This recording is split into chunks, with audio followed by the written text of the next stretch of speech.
Rowdy hero Vijay Devarakonda ఈసారి solid comeback ఇవ్వడం guarantee అని గట్టిగా నమ్ముతున్నారు రౌడీ ఫ్యాన్స్. ప్రస్తుతం గౌతమ్ తిన్ననూరి దర్శకత్వంలో VD12 ప్రాజెక్ట్ చేస్తున్నాడు విజయ్. ఈ సినిమా షూటింగ్ చివరి దశకు చేరుకుంది. కానీ ఈ cinema title and release date గురించి క్లారిటీ రావడం లేదు.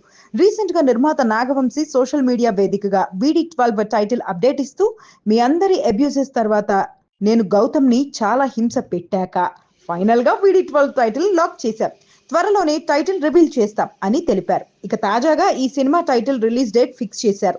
VD12 సినిమా టైటిల్ టీజర్ ఈ నెల 12వ తేదీన రిలీజ్ చేస్తున్నట్టు ప్రకటించారు మేకర్స్. ఈ సందర్భంగా ప్రేక్షకులు ఆదరించేలా, ఎప్పుడూ గుర్తుంచుకునేలా ఈ సినిమాను రూపొందిస్తున్నట్టు తెలిపారు. దీంతో VD12 టీజర్ కు కౌంట్ డౌన్ స్టార్ట్ చేసేశారు రౌడీ ఫ్యాన్స్. అలాగే ఈ సినిమా టైటిల్ ఏంటని ఆరా తీసే పనిలో ఉన్నారు. విశ్వసనీయ వర్గాల ప్రకారం ఈ సినిమాకు సామ్రాజ్యం అనే టైటిల్ ఫిక్స్ చేసినట్టుగా తెలుస్తోంది. అలాగే టైటిల్ టీజర్ తో పాటు ఈ సినిమా రిలీజ్ డేట్ కూడా అనౌన్స్ చేసే ఛాన్స్ ఉంది. సమ్మర్ కానుకగా మార్చి 28న ఈ సినిమా రిలీజ్ చేయడానికి ప్లాన్ చేస్తున్నారు. కానీ వాయిదా పడే ఛాన్స్ ఉందని తెలుస్తోంది. 12వ తేదీన ఈ విషయంలో క్లారిటీ రానుంది. మరి ఈ సినిమాతో రౌడీ ఎలాంటి విజయాన్ని అందుకుంటాడో చూడాలి.